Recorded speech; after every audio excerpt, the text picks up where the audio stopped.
Good afternoon and welcome. Thank you for joining us for the initial session of Confronting America's Housing Crisis, Solutions for the 21st Century. I'm John Lewis Howard, Associate Director of the Murphy Institute. Let me ask you at this time, please, to silence your cell phones. That'd be very helpful. Before we proceed with today's activities, we'd like to present the Tulane land acknowledgement. With gratitude and honor, Tulane University acknowledges and pays tribute to the original inhabitants of this land. The city of New Orleans is a continuation of an indigenous trade hub on the Mississippi River, known for thousands of years as Bulbancha. Native peoples have lived on this land since time immemorial, and the resilient voices of Native Americans remain an inseparable part of our local culture. With gratitude and honor, we acknowledge the indigenous nations that have lived and continue to live and thrive here. Thank you. Now, please allow me to introduce Professor Iñaki Alday, the Dean of the School of Architecture at Tulane University.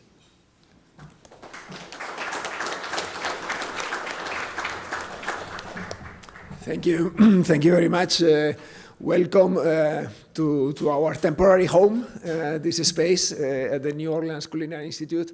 We have our graduate programs here. I am Iñaki Alday. I am an architect and an urbanist and landscape architect. I'm very close to this topic of affordable housing. This is one of my personal areas of practice, my firm in Europe. There's no single family house in our portfolio. It's all about collective housing.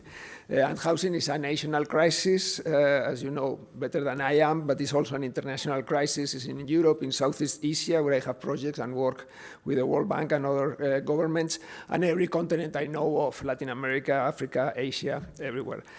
Why we are here in this space, and we are hosting you here, and we have the honor of hosting you as a School of Architecture. These are our temporary quarters for our graduate programs. Our undergraduate are in pavilions. You will say, what a paradox, the School of Architecture in a refugee camp in the Quad.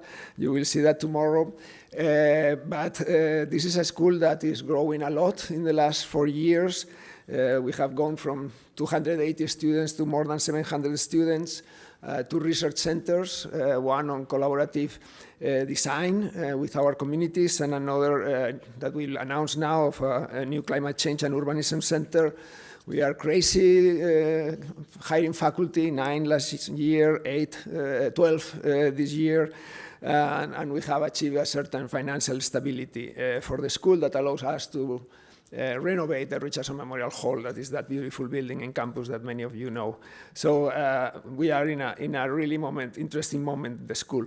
But I want to talk briefly about the school. We have a school mission that is very coherent with Tulane's mission. Tulane was founded almost 200 years ago to fight yellow fever and other infectious disease.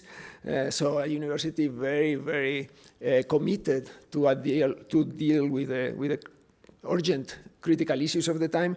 And at the School of Architecture, we are now doing the same. It's climate change and the social impact of climate change over the most vulnerable populations that we really focus on, of course, in our area, the built environment. And our ambition is to prepare holistic professionals that will be leaders and not just service providers. So our school was a traditional School of Architecture with just only architecture until not many years ago, in which we started one of the 3 traditional preservation programs in the country with Columbia and Penn, added the Masters of Sustainable Real Estate Development, who Cassius Piller has been directing for more than 10 years now. With being the first sustainability-oriented real estate program in the country. We had also social innovation, social entrepreneurship, design as liberal arts, undergraduate real estate.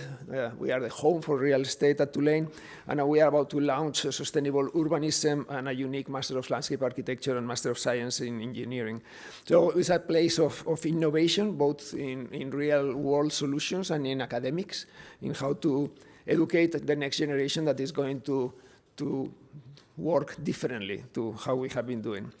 And talking about housing at the school and why we are so interested and committed to this conference and to be part of the partners of this symposium, we have a very strong interest in affordable housing in all our programs, in the curriculum and in the research, and that's our reason. As I mentioned, there's no single-family house as a program for any of our design courses, but collective housing is one of the most important pivotal core studios for the second-year students, undergraduate, and the first-year students graduate. It's also one of the main areas of focus for the Sustainable Real Estate Development Master. It's also a very important subject for preservation, and is the topic of our quite well-known design-build program, Urban Build, in which we build houses with students. In fact, we do a miracle of building at least one house per year. We build in 4 months.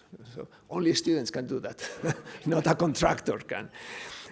But we are doing our last project is a multifamily compound of 4 units in a plot, which is actually changing city regulations and allowing, instead of the typical max of 2 units in a plot, to be able to build 4 units in a non-conformal plot, potentially increasing significantly the density of the city and providing housing that we are very much needed.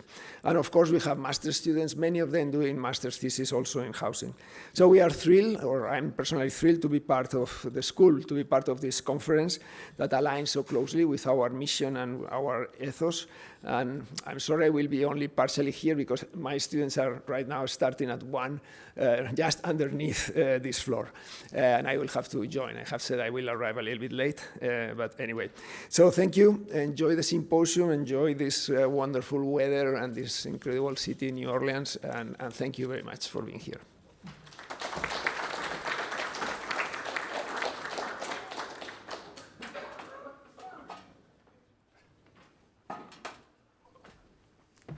So thank you, everybody, for coming out. And if you are here for French Quarter Fest, that's happening that way. Finish this up first, and then you can head over that way. I am Gary Hoover. I'm the Executive Director of the Murphy Institute here at Tulane. And I just want to say a little bit about the Murphy Institute in general and what it is that brought all of this together. And I should acknowledge that this is a collaborative effort between the School of Architecture, obviously the Atlanta Federal Reserve Bank, and our Freeman School of Business. So this really is a joint effort. But when this was conceived, I was thinking about the mission of the Murphy Institute. And our working definition is that we're trying to look at the impacts of policy on the market environment. And so the natural question is, what policy, right? What policy is it that you care about its impact on the market environment? And my answer would be all policy. Environmental policy, housing policy, health policy, education policy, you name a policy area, and it is absolutely going to have some impact on the market environment. In particular, we know that housing policy is an area of policy that will have significant impacts on the market environment. And as such, partnering with experts in that area will help to give us insights that will then allow us to look towards some types of solutions to those issues.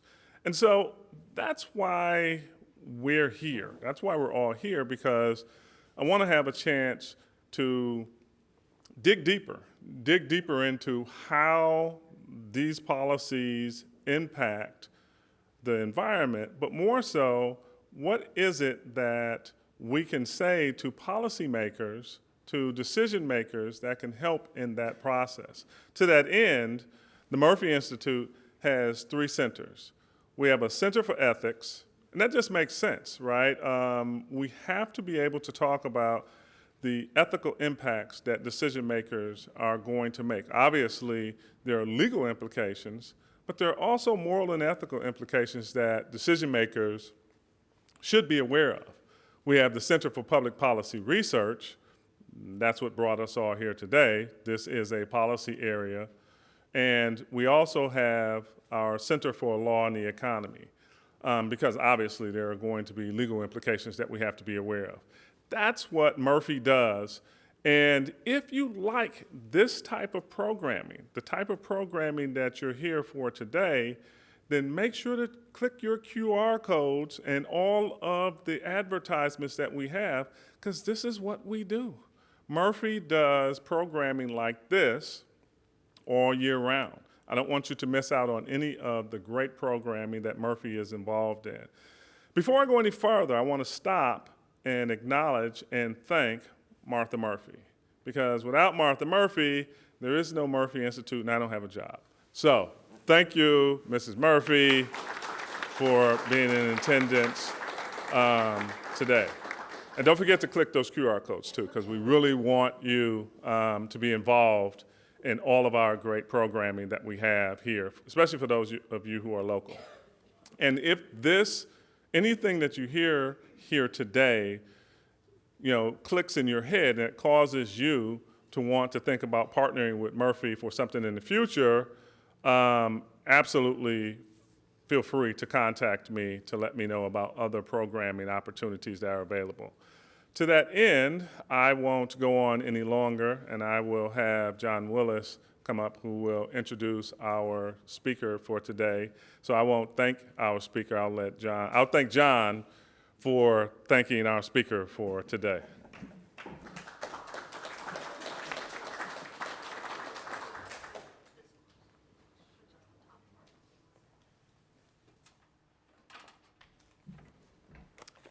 Good afternoon, everyone. I'm John Willis. I'm an economist at the Atlanta Fed, and I just want to echo all the opening remarks. We from the Atlanta Fed are thrilled to be able to partner with the Murphy Institute, the Tulane Schools of Architecture and Business around this really important topic. As this conference was coming together, I thought maybe I would then share why the Atlanta Fed is very interested in this topic, but then I had a much better idea. I'll just invite my boss. So rather than listening to me, we want to listen to him. So let me do a quick introduction. So Raphael Bostic is the president and CEO of the Federal Reserve Bank of Atlanta. Among his many responsibilities in that role, he is currently a voting member of the Federal Open Market Committee of the Federal Reserve, which sets monetary policy for the U.S. economy. And in relation to this topic, President Bostic is an eminent scholar, an academic scholar whose research has touched on many of the themes that are going to come up today, including housing-related fields such as homeownership, housing finance, neighborhood change, and the role of institutions in shaping policy effectiveness. He spent much of his career prior to the Atlanta Fed as a professor at the University of Southern California, and he's also held roles as Assistant Secretary at the U.S. Department of Housing and Urban Development, and he started his career as a Fed economist after getting his undergraduate degree at Harvard and his PhD at Stanford. After President Bostic gives his opening remarks, Nicole Freeman is going to moderate a conversation with Raphael Bostic, which will include questions from the audience, so start getting your questions ready that will come. Nicole is a reporter for the Wall Street Journal who covers the U.S. housing market and the home building industry. So now, to get us started, I invite President Bostic to kick us off.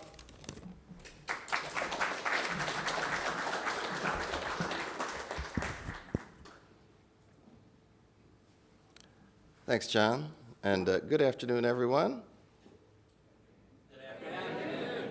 Thank you. I didn't want to have to say it again. So it's truly a pleasure to be here. I always enjoy coming to New Orleans. It's one of the country's most distinctive and colorful places, and the city knows how to put on a good show. Whenever you come here, it's always a lot of fun. I want to just start by thanking Hoover, Dean Goes, Dean Alday, and all the organizers for inviting me to have me here. It truly is a pleasure. This is something that we've been talking about for the better part of 2 years, so it's nice to see this all come together, and hopefully this will be the first of many collaborations that we do with Tulane and with the Murphy Institute. It's very, very exciting to me. All right, so this conference is exploring one of the bedrock economic issues of our time. Housing is so foundational to family well-being and security that one could argue that it transcends economics. And that's why I've devoted a great deal of my career to studying housing and the critical role it plays in economic inclusion and the development of cities. Indeed, for many years, I've often used a catchphrase that emerged from my time at the Obama administration. And that phrase is housing as a platform. And this means that people had better outcomes in things like education and employment when they're housed well. Now, unfortunately, on many fronts, our capacity to provide the basic need for housing is not what it should be. So I'm eager today to discuss the urgent challenges we face in the quest to make safe and affordable housing available to as many of our fellow citizens as possible. Now, before I dive into my remarks, let me issue my standard disclaimer. Got to get this out of the way. I don't speak for anyone else at the Federal Reserve Bank of Atlanta, or at any reserve banks for that matter, or for anyone at the Federal Reserve Board of Governors. Okay, got that done? That's good.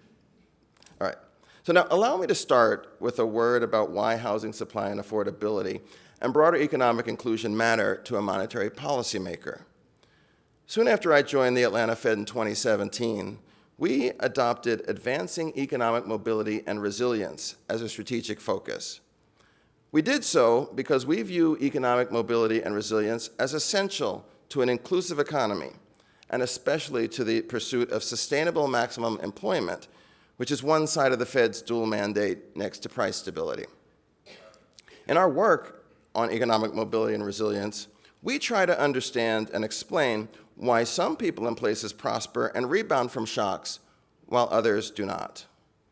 In other words, we seek to identify those for whom the economy is not working, then understand the reasons why and what might be done to change the relevant underlying conditions. A substantial literature and history tell us that a more inclusive economy, one in which more people maximize their human capital and secure a job earning a family-supporting income, is a more robust economy, and an economy in which monetary policy is more effective. Now, in my view, true economic inclusion requires two core elements: income security and the ability to build wealth. Housing is fundamental to both, and therefore essential to economic mobility and resilience, and in turn, economic inclusion. The centrality of homeownership to economic mobility and resilience is apparent both from positive and negative perspectives. On the positive side, mass homeownership following World War II, facilitated by the GI Bill and other programs, catalyzed an enduring American middle class. On the negative side, historic barriers to quality, affordable housing are among the root causes of persistent economic disparities. The aforementioned GI Bill, for instance, effectively excluded nearly all Black veterans from its housing benefits, depriving countless families of the opportunity to plant the seeds of intergenerational wealth. In various ways, the effects of historic barriers still reverberate. Research from Atlanta Fed economist Chris Girardi and co-authors, for example, examines disparities along racial lines in the ability to tap housing wealth via home equity lines of credit and refinancing. And here's a nutshell version. Black and Latino homeowners tap their accumulated equity much less than do white homeowners. Chris and his colleagues found that the gaps are primarily, but importantly not wholly, due to differences in credit scores and debt-to-income ratios and other observable factors. Now, if you want to know more about this, the paper is on the Philadelphia Fed's website. Or, for that matter, you can talk to Chris directly because he's right over here. So I'm sure he'd be happy to talk with you. Now, this work matters because the ability to access housing wealth is vital, especially since housing is the largest asset in most financial portfolios. Homeowners tap housing equity for various reasons, including smoothing consumption amid income or employment shocks, like losing a job. Thus, identifying gaps along racial lines in the ease of accessing housing equity and addressing their causes are critical to any policy discussion grounded in advancing economic mobility and resilience. Now, unfortunately, today, housing, both as shelter and an investment, is not working as well as it could for too many of our neighbors. In the generally thriving metropolitan centers of the Sun Belt, in the major cities of the coasts and the Midwest, and even in smaller towns and rural communities, housing is unaffordable for far too many. Now, in describing the state of play, I'll call on our bank's tools that track affordability, the Home Ownership Affordability Monitor and the Southeastern Rental Affordability Tracker. And hopefully you're familiar with these tools, but if not, you should subscribe to the Federal Reserve. We do, at the Atlanta Fed, we have a web listserv. We'll send you a weekly blast on all of our tools and things. There's a lot there, and we want you to use them. All right, so let's start with home ownership. Like other data, our tools tell a pretty sobering story about affordability. Nationally, a household that earns the median income, which is roughly $75,000 a year, must spend 41% of that just to own the median-priced home, which would cost about $360,000 a year. That percentage far exceeds the standard threshold of affordability, which is 30%. But you may be saying to yourself, well, this could be misleading if people and house prices are not distributed uniformly across geography. Instead, maybe we should be looking at cities or metropolitan areas to make such an assessment. Fortunately, we are able to do just that for our 6-state district in the Southeast. So let me cite a couple of examples that tell the general story. The Home Ownership Affordability Monitor shows that a household earning the median income in the Atlanta metro area must spend 38% of its annual income to own the median-priced home in Atlanta. Now, that's not affordable by definition, though it is better than the national situation. The Miami, Fort Lauderdale, West Palm Beach region is our district's most prohibitive for prospective home buyers. There, a median-priced home gobbles up 54% of the earnings of the median income household. Now, that's ownership. Housing affordability is also, it turns out, a challenge for renters. Our rental affordability tracker describes conditions across the 6 states of the 6th Federal Reserve District. And those states are Alabama, Florida, Georgia, Mississippi, Tennessee, and Louisiana. Now, the affordability benchmark for renters is the same as it is for homeowners. Anyone spending more than 30% of their income on rent is considered cost-burdened. Now, across our 6 states, the share of cost-burdened renters ranges from a low of 42% in Alabama to a high of 54% in Florida.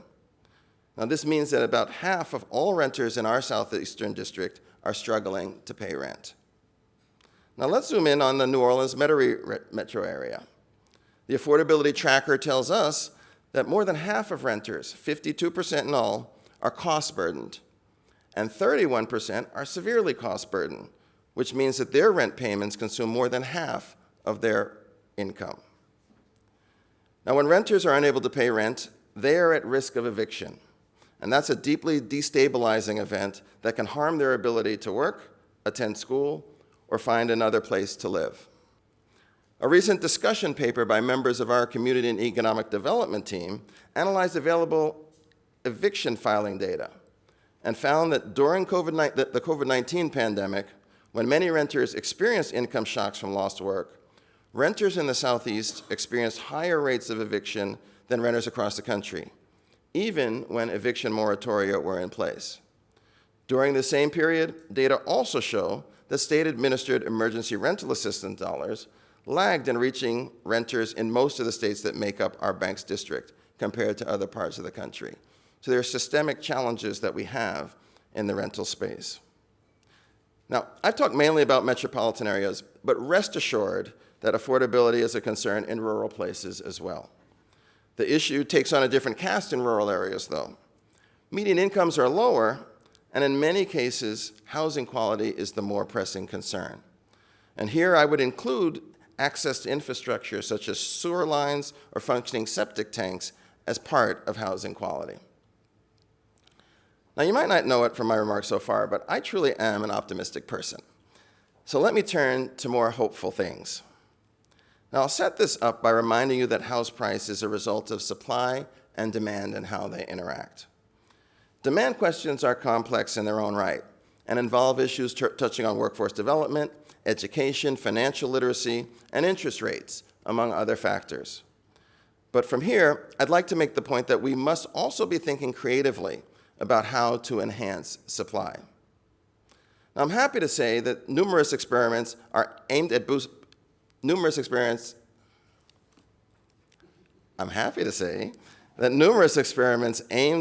housing production are taking shape in localities and states, providing real-world laboratories that could yield a great deal of information.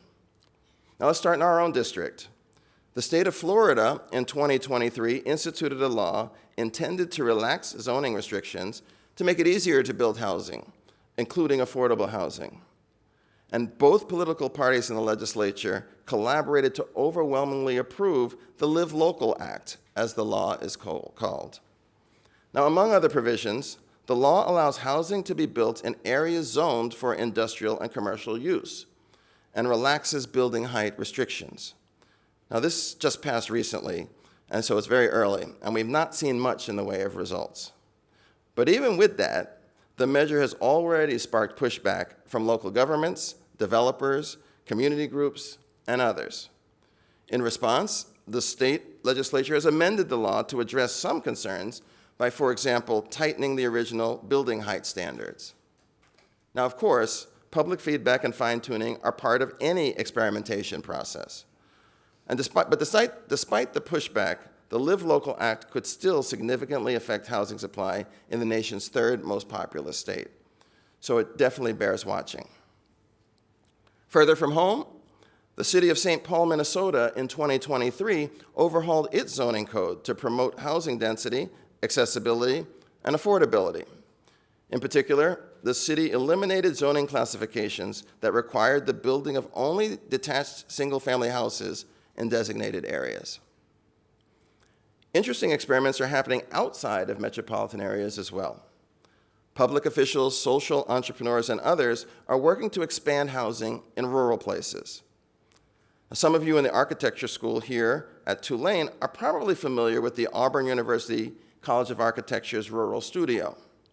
Over the past 30 years, the studio has designed and built more than 200 projects, mostly homes, in an underserved rural county in West Alabama. I've been there. It's actually a very interesting place and really interesting projects. And I think it would be interesting to assess this long-running initiative to determine whether there are viable ways to bring it to scale. A newer program from a Louisville-based nonprofit called Next Step Network is championing prefabricated and manufactured housing as a solution to supply constraints, particularly in rural communities. One of Next Step's first projects is underway in Virginia, and a Next Step representative will speak on a panel in May at the Richmond Fed's Investing in Rural America conference. So you should tune in for that. I think it should be quite thought-provoking. Now, other efforts are afoot that aim to make manufactured housing a more significant part of the answer to shortages. For example, Maryland's governor is backing a legislative package that, among other measures, would make it much harder for cities to outright ban manufactured homes. Now, to be sure, the locales I've cited feature cultural and political characteristics that might render the programs and proposals there ill-suited to other jurisdictions.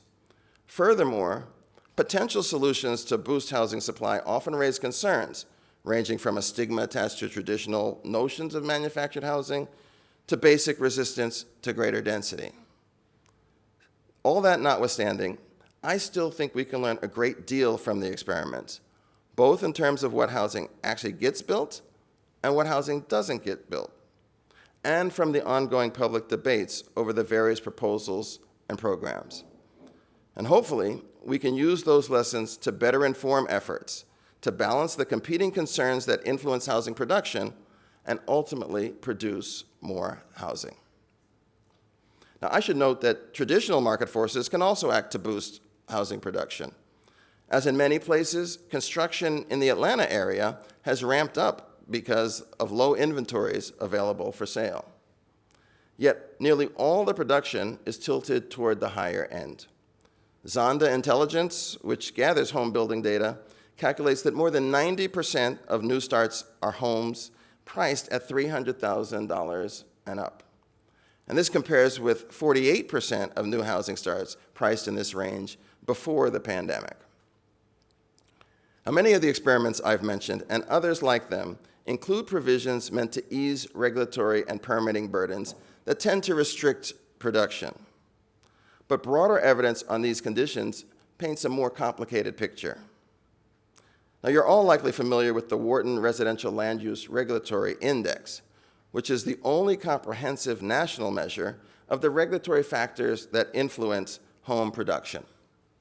The researchers behind the survey recently updated their work, and their findings were fascinating. They demonstrate that in many localities, land use regulation has become more stringent over time. Now, this actually contradicts what numerous surveys suggest is an emerging public preference for regulation that favors housing production.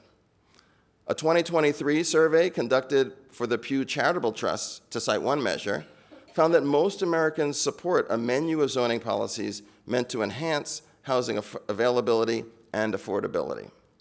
Notably, nearly 90% of respondents said that they would support measures to expedite permitting processes.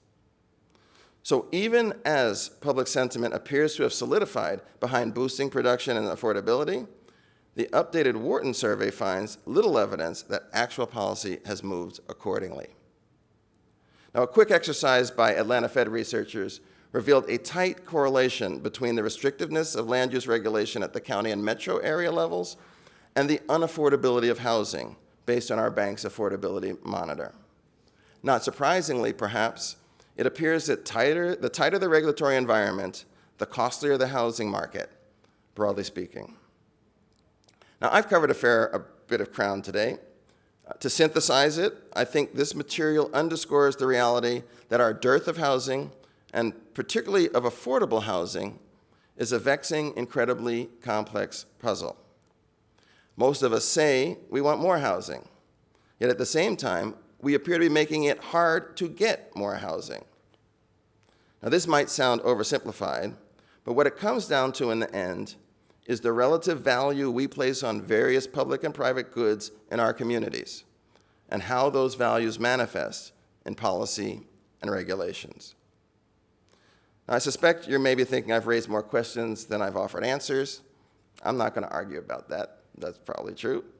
But as I noted, the affordable housing crisis and general scarcity of housing defy easy solutions. But that's actually why conferences like this are so valuable. We need to follow the various experiments taking place, mine the research, and lift up the best thinking. And in that spirit, I'm looking forward to learning from the panels, papers, and informal conversations that we will enjoy over the coming days. Now, as a former professor, and as a kind of former researcher, I like to try to still dabble in the research from time to time. I've participated in a lot of these convenings. And being an academic at heart means that I like to assign homework.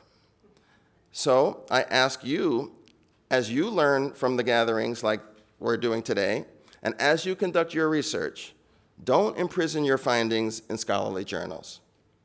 Take the steps necessary to ensure that lay people and policymakers understand the knowledge you discover and can employ it to make a real impact and get us closer to solving these critically important puzzles.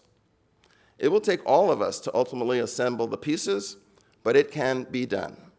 Please join in that quest. Thank you very much.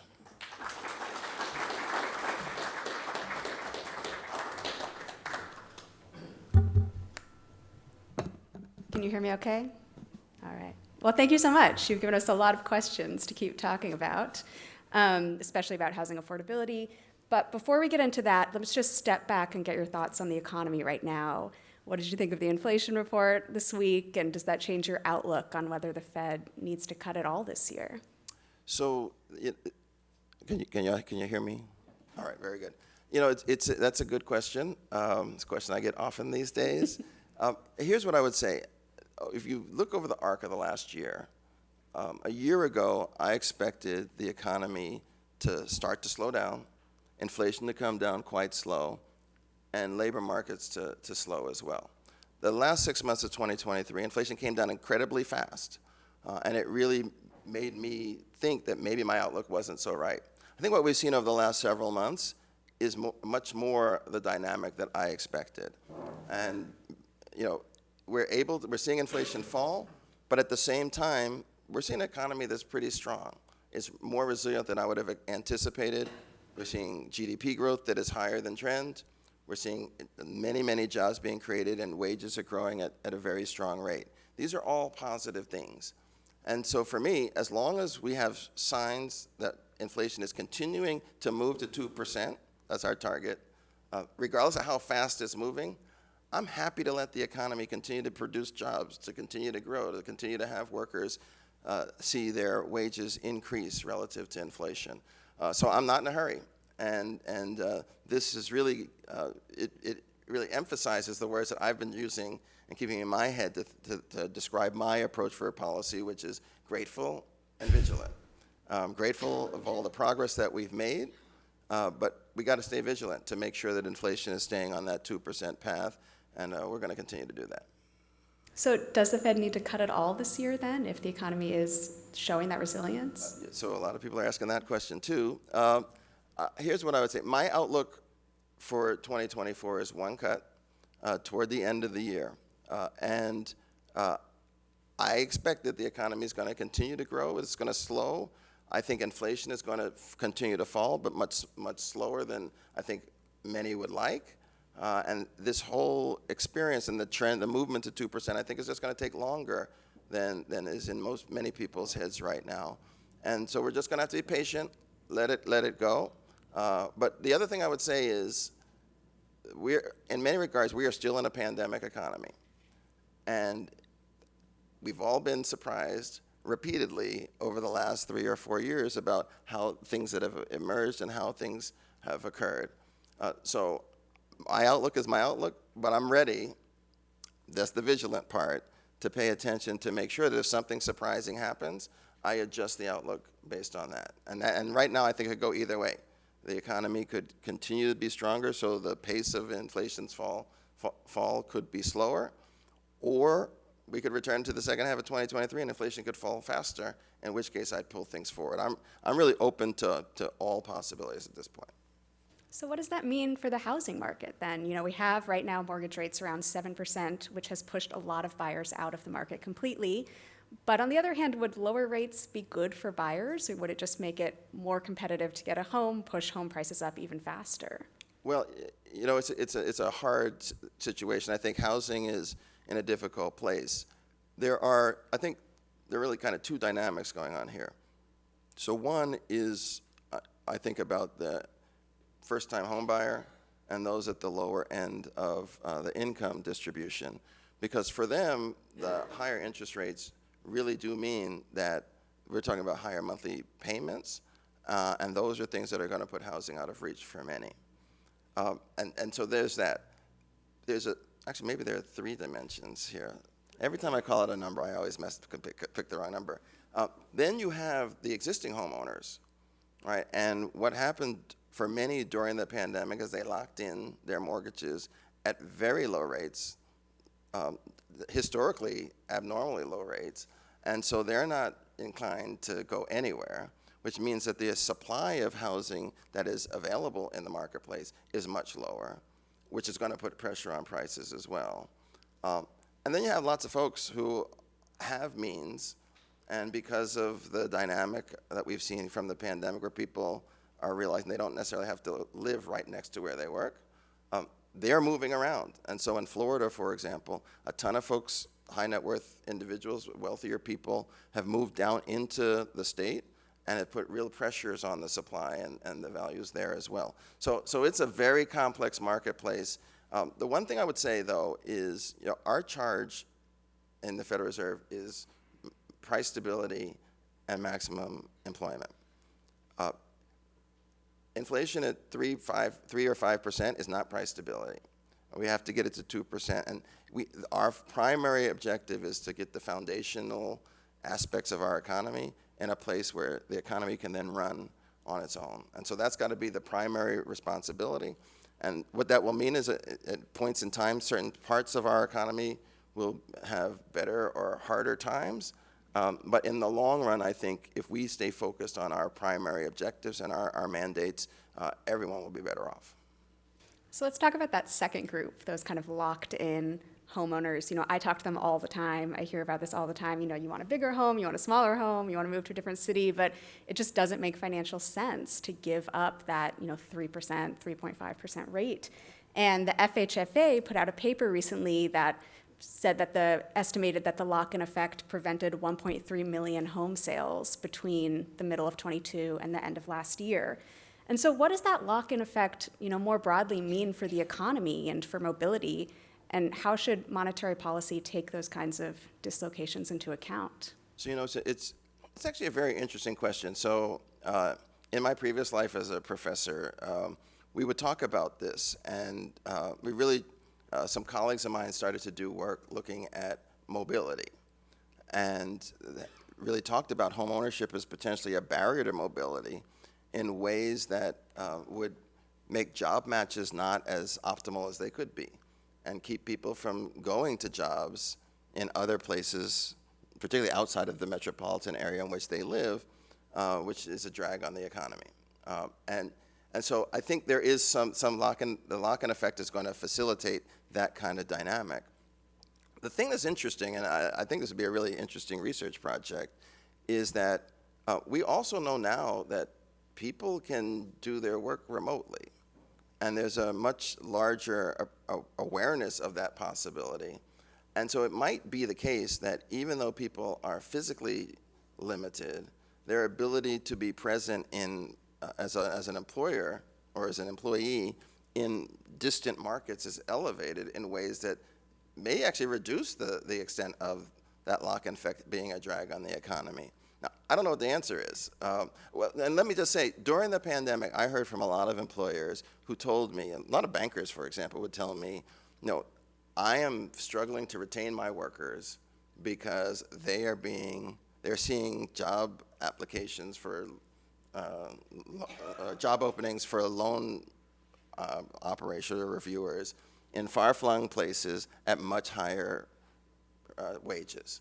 So it's like if you're in Tennessee, you now have to pay a California wage, right? That awareness is there in the workforce in a very different way than it was before the pandemic, and so I actually think this would be a very interesting paper to write to see if that sensitivity has changed and the ability and find some measure of output and of job match to see if that has changed fundamentally because of that. And to continue kind of exploring, the connections between monetary policy and housing supply, higher interest rates have made it more expensive for builders, for developers to borrow money. We've already seen in the past year a decline in multifamily starts. So is the big interest rate increase of 22 and 23 going to lead to the housing supply shortage of 26 and 27? So I'm not going to say that. That's a bit stronger than where I would go. Here's what I would say. We've long had a housing supply challenge, and it started well before we did anything with rates. And you may ask, does it make it worse? I'm not sure that it does. And part of the challenge, as you know, is that production is only partially driven by the developer, right? Production is it's a conversation, a negotiation between the developer and the communities in which they want to develop, right? And so the dynamics that you're going to see, the pacing you're going to see, all those things is going to depend on how that conversation goes and whether the types of agreements that are reached lead to different kinds of outcomes. And that, in my remarks, this idea that regulation has become more stringent, and since that survey was first done, suggests that we were going to have problems already, right, independent of any kind of monetary policy. And I think the broader institutional dynamics, I think, are things that we should be talking about and just becoming much more aware of. And in preparation for this, learning about that disconnect between what people say they're willing to do and supportive of, and then what their communities are actually doing, is really interesting. And it raises some real questions about sort of how policies are crafted, like whose voices are informing policy. And Hoover talked about the Institute thinking about the role of policy in the marketplace. Like, that's it. You are seeing it directly in a way that's very interesting. Yeah, let's delve into that more. That tension where everyone wants more housing in the abstract, but they want it built somewhere else. How should policymakers kind of address that challenge? So one thing I've always been told is don't tell policymakers what to do. But what I will say is this. What I have tried to do through much of my career is help people understand what role housing plays in how communities and regions function and operate, and try to make the case that housing problems are everyone's problems. Like, if you don't put housing, if you're not part of the solution, you are creating a problem that everyone will feel, and you will feel it as well. And sometimes it shows up in the price of housing, but sometimes it shows up in other ways. So in LA, there's a lot of horrible traffic. In part, it's because the housing isn't placed close to where a lot of people's jobs are. And so when people make these decisions that they're not going to, when city councils or counties make decisions that they're not going to allow a lot of housing in certain places, the economic forces don't recognize that. Like, they don't pay attention to city council votes. They're looking at other things. So the energy for production is still going to occur. The work is still going to happen, and people are just going to have to make different decisions about where they live. And then when they wind up living 30 miles away, they're going to drive through all these places, right? And that is, like, I think, I used to say in my classes, like, a lot of the traffic problem is actually a housing problem. And that we don't do the accounting that way, so a lot of people don't think about it in that sense, but it's there. And the way that you address that is for everyone to see that they have to be part of the solution. So, but if you don't think that it's the problem, then you don't even know that you could be doing something to provide that solution. So let's talk about housing affordability. You gave us some kind of metrics and statistics of what you're seeing in your district. And the Southeast has been such a destination in recent years. There's been population growth, a lot of relocation from other states. But we've also seen housing for renters and for buyers become less and less affordable. And so what does that mean? How much of a threat is that to kind of continued population growth, continued economic growth in the district? So that's a good question. At a baseline level, I think it is a threat, right? So we did a roundtable in Florida, and we brought together a bunch of employers, and all of them said, I am worried about being able to continue to do business here because the wage I have to pay for people to feel like they could buy a house or live comfortably is getting to like a threshold level. And the interesting thing was, each of them said it, and they had never been in a room together. So they didn't realize that they thought it was like their localized issue, and they didn't realize it was a much broader systemic issue. And it led to a different kind of conversation about potential collaborations that they might think about, ways to weigh in on zoning and planning approvals and those sorts of things to make clear sort of what the value of this is. So it is a risk. This is actually another research project if you could come up with some kind of threshold level to say when it gets to this level for the median job, then you see adverse impacts on economic growth or that kind of stuff. I do know that, I was in Southern California.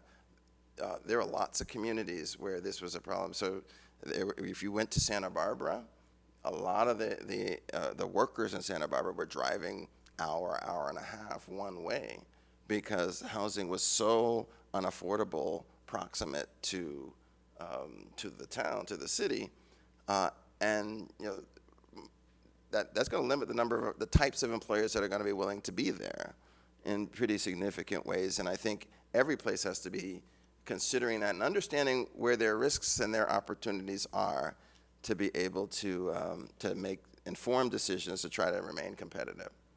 Okay, so that's 2 research projects that have been assigned so Trying far. here. This is well, there's a lot that's unknown. You know, it is one of these things where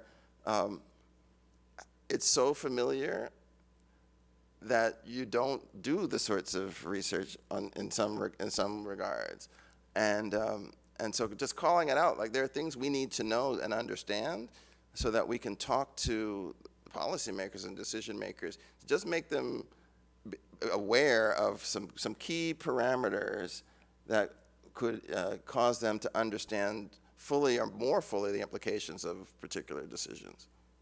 And in terms of housing affordability, you know, it's not just the mortgage cost, but there's kind of these ongoing non-mortgage costs, taxes and insurance and maintenance. And, you know, being here in New Orleans, like we know that home insurance has been such a burden for homeowners and for renters too, because landlords often pass along those insurance costs to tenants. And so how do you think about the effect of climate change on the housing market in terms of natural disaster risk and the cost of insurance? I think about it a lot. Like this is something that I think it's the frontier of where these markets are going to go. When I moved to this district, it was about 7 years ago. I lived in Atlanta. 3 months later, a hurricane got to Atlanta, and it was still hurricane strength. And it was the first time that had ever happened. And Atlanta's not, well, you all know Atlanta's not close to the ocean, right? So that's a big storm, right? That's a big storm. And what's happened, and maybe it's me, but what's happened, like it seemed like every year there are 2 or 3 major storms that come through the Gulf Coast, and that's my district. And it's at a frequency that we haven't seen before. And insurance companies have noticed, right? There are big payouts that are happening, and they're starting to adjust their premiums based on, and it's actually based on lived experience, which this is not notional for them. And so it does raise this question of, like, where are the viable places to build and to live and to insure? And I often think of Hurricane Harvey, which was in Houston, where so many of the places that got flooded were not in things that were mapped as floodplains, right? And so the notion of risk is shifting right in real time in ways that I think we all need to think about. One of the reasons I think about this a lot, in addition to just people's lives and being able to do those things, is, you know, we're a bank regulator, right? And so it is important, like I'm trying to make, one of the things I say all the time, I want every bank that's alive today to be alive tomorrow. And if that's going to happen, they better be prepared for the risks that are in their portfolios and how those things are evolving. And these climate events are changing those risks and increasing them in many instances in an important way. So it is an important thing.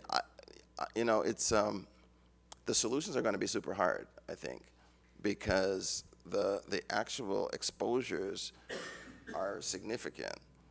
And our insurance models right now, I don't think can support that without, like, large increases in premiums, which is what you're seeing in Florida, what you're seeing here in Louisiana, what you're seeing in California in the fire zones. Like those places are all finding insurance challenges, and I think there's a conversation we all need to have about sort of what this looks like, because this is another area of policy in the marketplace that is, I think it's going to be a conversation for many years to come.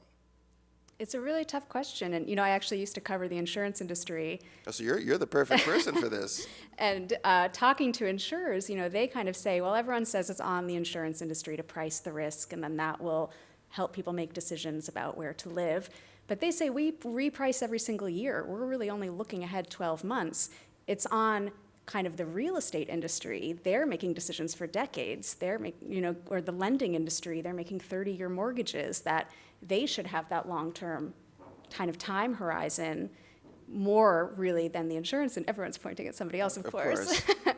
But I'm curious, what you're seeing on the lending side and the banks of how they're kind of assessing this risk in their portfolios and their lending activity. So I think right now things are in flux. Now, I haven't asked the question the way you just posed it, but what I do think is, and it's actually very interesting, I think we have several problems. I didn't call out a number this time. So one is we have an existing built environment that was built with a certain understanding of what risk was at the time that those things were built, and that's most of what we have, right? And so how we deal with that is a big issue. Then we have the question of what do you do with the new stuff? Like, how do you think about where the ideal places to put the new stuff are?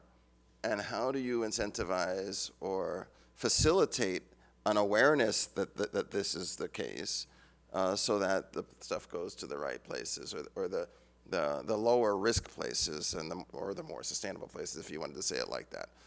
So I think both of those are issues. When I was at HUD, I did a project with NOAA where they had a flood simulator, and you could, for any coastal community, you could actually simulate, 10-foot flood, 18-foot flood, whatever it is, and you could see sort of where your vital assets were. And if a certain outcome happened, is your power plant underwater? Those are important things, and many, what I found is we did a couple pilot runs. Many were not aware of those things. They hadn't had those conversations.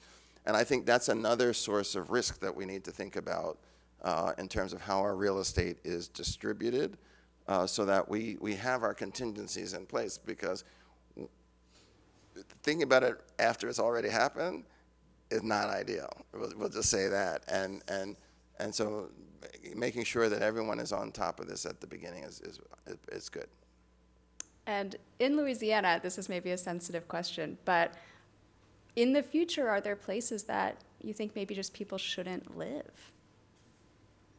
Yeah, that's a sensitive question. So, I don't tell policymakers what to do. I'm not going to tell people where to live. But, I mean, we should just be clear-eyed about what the risks are, and just be honest about that. And people can make judgments. If you choose to live in a high-risk place, when the risk happens, your life is going to be disrupted pretty significantly. Some have personal reasons or family reasons or other reasons why they're willing to do that. But the thing I would be sad about is if someone made the decision and really didn't know. Like, if they didn't have the knowledge, like that's where we should try to do more.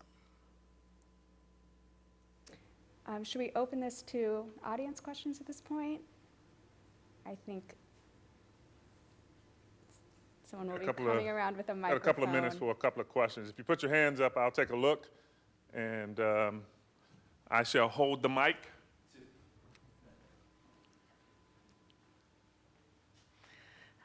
I'm going to throw out one of the other factors in housing productivity and cost that you haven't touched on, but that is inside the Fed's purview. To get houses built, we have to have construction workers, and lots of parts of the country are having a long-term shortage of construction workers. One way to get around that would be to move towards construction techniques that are higher productivity, manufactured prefab housing, but we're not doing that particularly quickly. What is your view of sort of the labor constraints on housing production, and what are the ways that either the Fed or that other public agencies could be thinking about easing those constraints? All right, so we can't directly ease the constraints, but you're exactly right in terms of we've had long-term shortages in the trades. So plumbers, carpenters, welders, like all those trades, we've struggled to get people, an adequate supply of people to work on that. And one of the things that we've tried to do is provide information. And so we have something called the Opportunity Occupations Monitor, which is another one of our tools on our website, where we list for every county in the United States, like the top 5 or 10 jobs that someone could get that doesn't require 4 or 6 years of education or training, and the jobs have to pay like a living wage. So you'd only need one job to live comfortably. Almost every county, these sorts of things are on the list, right? And so I think part of the effort that we should be considering is how do we make sure that people who live in communities that honestly are less connected to the region's labor force, and let them know that there are opportunities that don't require them to do heroic things to be able to get these jobs, and that it's going to pay them good wages. I think there's a lot of effort to a lot of stuff that can be done there. We do a bunch of stuff to try to facilitate those conversations at local levels, but it is an issue, and there have been moments. It's been my soapbox issue. So we definitely need to make sure that people understand that these are actually good jobs, and they're going wanting, and it's unfortunate. And what about, as you mentioned, the kind of alternate techniques, factory-built housing, manufactured housing? Yeah, maybe I said that sounding too cynical. Look, these techniques have been out there for a long time. There are many techniques to do this.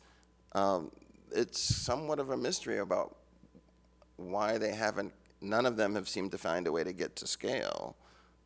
Some of it is, like I mentioned, the stigma around when people hear manufactured housing, they think of a particular kind of housing that doesn't appeal to them. But manufactured housing has evolved a lot in the last 20 years, such that a lot of the homes that are actually manufactured, you wouldn't know if you saw it. But that kind of awareness is not in the public psyche.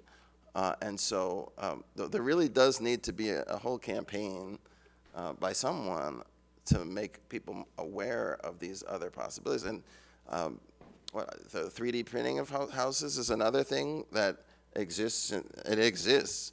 I'm not aware of any builders that are doing that at scale. At very small scale. Lennar did a 100 home community, and that's the biggest ever. So. Yeah, we need more than 100. Yeah. Right? So, yes, but it's a really good question. So Lennar did this. Do they think that they could do like 10,000 that way? Like what did they? So one of the big constraints is the printers. These are enormous printers to print an entire house. They only have, the companies that make these printers have only made, maybe 10 or 20 of them, like a couple dozen. So to actually construct the printers and then transport them to where the build sites are is very expensive. So it's a hard thing to scale. That makes sense.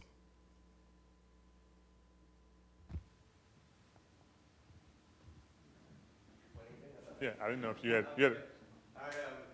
Well, hold on. We need to record this. That's what I thought. Yeah. Okay, great. I didn't know if you were talking. I'm Cassius Peeler, direct the real estate program here at Tulane. Thank you for coming again, Dr. Bostic. You mentioned the dichotomy between people want affordable housing, but then they want it in the abstract, they don't want it specifically around them. I think you could say the same thing about people want cheap housing, but they don't want their house to go down in price. And so I think the wealth building function of housing is certainly beneficial and good. We want that, but it seems directly tied to the problem of we don't want house values to go down at all, and there's resistance to that, at least from people who would see that affect their own wealth. So it seems like if we could find an alternate way or some way to decouple the wealth building machine that we have from being so tied directly to home ownership, that would potentially unlock some of the challenges, but obviously that's a huge challenge in itself. Do you agree, and do you know anybody working on alternate or kind of decoupling wealth building strategies in the U.S.? Yeah, there's a lot. Cassius, you got a lot in that.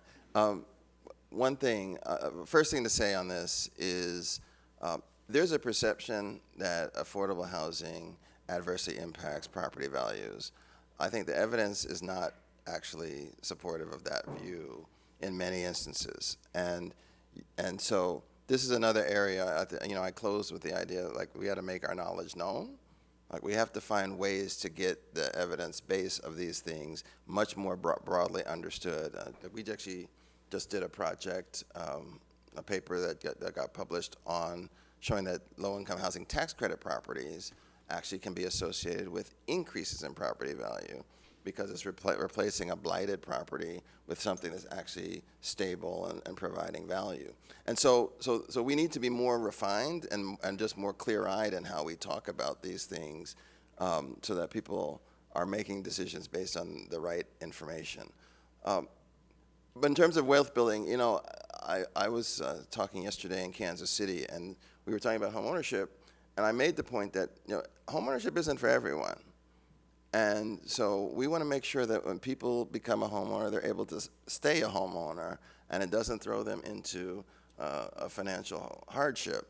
And so we need alternative wealth building strategies and approaches to support the people who are not going to be homeowners today or maybe next year. And so there's a lot of stuff that has been done on this. There are a lot of proposals about how do you structure savings accounts, community matches, guaranteed monthly income schemes, lots of different approaches that are being explored right now, in addition to some of the like earned income tax credit, for example. These are tools in the system that are designed to try to create some income buffers for families so they can start to have resources that can turn into wealth.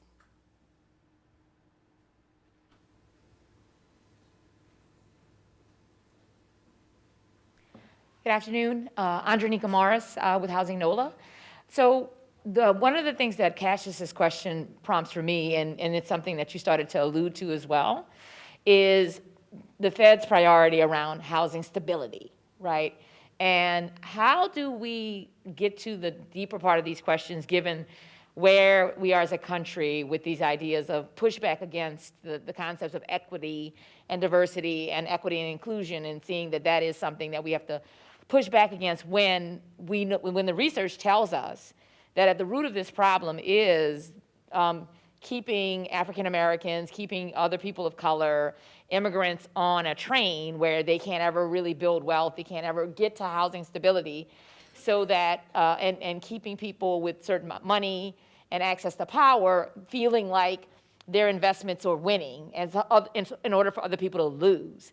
How does the Fed, you guys do great policy analysis, but given where we are as a country with this kind of pushback, how can we get the preeminent financial institution to take on this kind of conversation and not fall into the work, like where you got to say, oh, we're not talking about woke, we're not talking about DEI. When you actually should be talking about those things, you should be standing on 10 toes and saying, this is the problem, and we've got to come up with real solutions to address it. All right, so there's a lot in that one too. As you kept talking, I wanted to go like each phrase had me going in a different direction. So let me see if I can sort of capture all of these things. We have a catchphrase at our bank where we say we're trying to create an economy that works for everyone, and that's everyone. And if we do that well, we will get more production, more productivity, more participation, more innovation, more resilience, all these things, right? And that's the goal. And so we need to be thoughtful about where are we falling short on that. And let me also say, this is an important thing because the world is getting more competitive, right? And I don't know who has the next great idea. And if we only look in a narrow set of places for that, we may miss the next great idea, and it might show up somewhere else. So it is in all of our interests to work as hard as we can to make sure that we are creating opportunities so that the talent that is in all of our communities becomes the best that it can be. All right, so that's sort of a baseline viewpoint on this. And for me, if that happens, we're going to get maximum employment. We're going to get people employed to the most effect, to their best jobs, doing their best work. And that is ultimately the goal. So that's our interest in it, as the Atlanta Fed. But then the question is sort of, now what do you do? Like, how do you accomplish this? And there are lots of different strategies. One thing that we are working on as part of our increasing economic and mobility effort is trying to make communities much more aware and sensitive that the incentive structures they set up in public assistance often are designed, the way they're designed, lock people in and prevent them from trying to get better. Because there's a thing called the benefits cliff, so that when you get to a certain income, every dollar you earn, you lose $1 of income of your benefit. If you're on 2 or 3 types of support, you earn $1, you lose 3. Like, you're worse off for trying to make yourself better off. And if you've got children or multi-generational people you got to take care of, you can't afford to do that. And so it locks people in.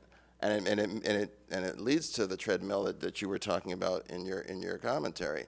So we're trying to make communities aware that people are not doing this because they don't want to work. They're doing it because if they work, they're worse off, right? And let's see if we can change the incentives to move forward. We call it Advancing Careers for Low-Income Families, and it's a project that has really spurred some positive things. So in Florida, there's been some legislation passed based on these ideas, and it's actually quite exciting to see that support.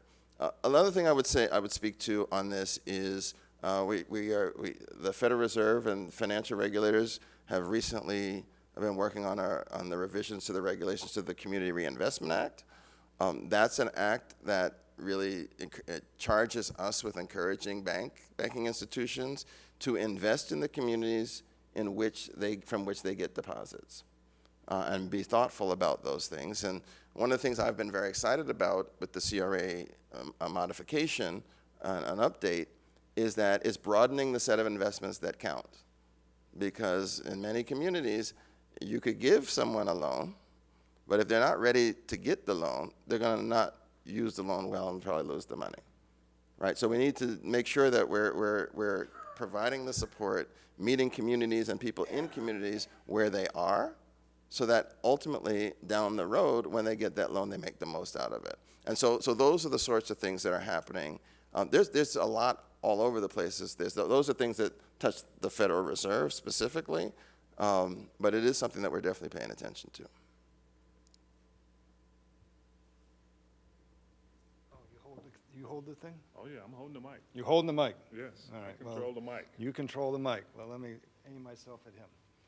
Hi, my name is Michael Burnside, and I've not stood in these kind of situations and Could you spoken. put the mic closer to him, please? So I don't know exactly how I'm going to do this correctly, but incorrectly, here it comes. Part of my problem as a person who lives in Central City is financial institutions. There may or may not also be part of the solution, but they're part of the problem. So 1609 South Liberty is a crack house. It's owned by an investor. It has received low-income tax credits. The eligible basis for this house is $445,000, and anybody in this town knows that Central City in South Liberty, the highest house that was sold there is $300,000. So you got a bank somewhere up in the Midwest that is supplying this investor with most of his loans. I wrote them a letter saying, you guys are aware that part of your investment portfolio includes a crack house, right? So one block over, on 2300 block of St. Andrew, there's a house owned by HUD. There was an investor going to buy it for $60K. It's infested with all kinds of termites and whatever. HUD couldn't sell it to him because it doesn't have a clear title. The federal government can't come up with a clear title. Nobody's going to buy that house. It sits there, boarded up right now. It used to be a crack house. It's not now, right? How do we tie the physical, actual, underlying thing to the financial instrument? How do we degrade the bond or the mortgage or whatever this piece of paper is that is power and allows a human being to keep this house closed, locked up, nailed shut with plywood so that nobody can rent it, right? It's not worth what people pretend it's worth. How do we throw away half of the paper value to reflect reality? That's the best I can do. So That's actually a very good question. And I will tell you that there are properties like that in every city in America. In Atlanta, there's a neighborhood called Thomasville Heights. It took many, many years, people living in squalid conditions. I got a tour of it and tried to get authorities to do the right thing and change, and it was slow going. Like, we have institutional challenges. All of our institutions don't work as smoothly or as well as we'd like. In the instance you're talking about, I think a lot about local codes that could be used, so that not necessarily in the financial space, to drive use of property and ownership and the like. And I think this is where I think there's some policy creativity that could be put in place. And I would do it locally. I wouldn't trying to get a federal change. Those are harder things to try to make clear that properties that are nuisances to neighborhoods and to communities are properties that need to be changed. And the laws and the rules need to lean in that direction. And you called out one way to do that, but I think that warrants a clear-eyed policy conversation to figure out how you do this in the most effective way and transform these eyesores that have really caused a lot of people to have very low quality of life into something that winds up being a benefit and an asset. So those complaints are exactly right, and hopefully you'll be in those conversations to not let people get off easily, but rather have to really face this and come up with a solution that works. And so we're reaching the last question. Actually, we've reached the last question, so I'm going to give it to a student. We have a student who has a question, and this will be our last. I apologize that we had more, but our students come first. Actually last in this time, but most important. Thank you. I'm Matthew McCaffrey, a student at Tulane. So when I look at the Federal Reserve Economic Database, I've seen that the CPI adjusted median home value is up 780% since 1970, but the population has only grown 160%. What do you think is the cause of that divergence? Do you think that the real estate market has developed a large monetary premium? And what role do you think monetary policy has to play in that? So can you say those stats again? So the CPI is up? So the median home price since 1970, CPI adjusted, is up 780%. But the US population has only increased 160%. So why have home values outpaced population values so much? Okay, so you're causing me to do math, like hard math in my head. Here's what I would say. Changes in price are a function of supply and demand, right? And so you could see the relevant comparison is not sort of how fast prices have moved versus how large the population has changed. It's how much has the population changed relative to how much the housing stock has changed, and in particular the home ownership housing stock. In most markets that are growing fast, the population growth is happening faster than the growth in the number of units. And it's that scarcity that's actually driving prices up, right? So if you got more people who are chasing a smaller number of units, that becomes an auction situation, and the highest bidder wins, right? And I think in many markets, so I was in Los Angeles for 16 years. When I left, LA County, the city alone, I think was short 70,000 units. I mean, some crazy number.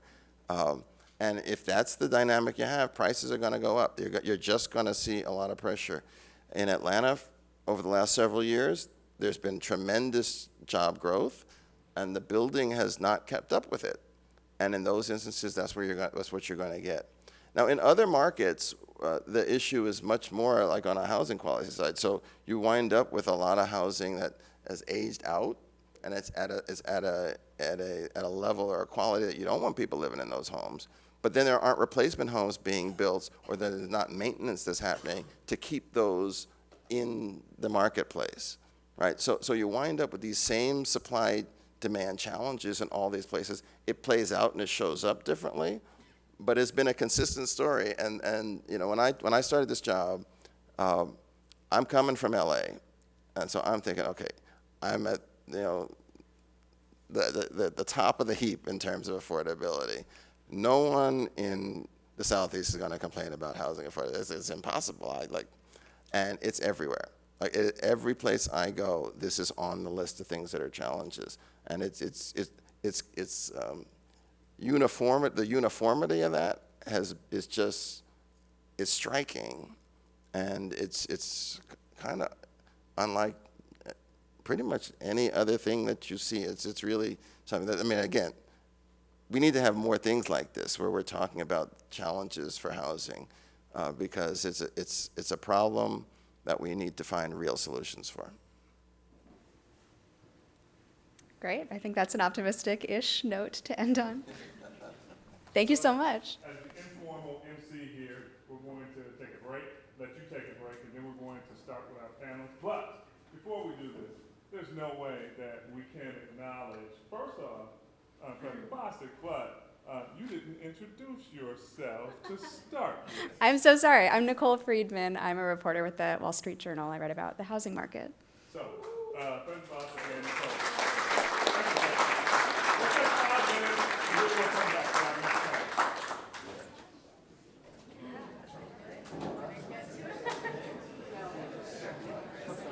Yeah, they're gonna.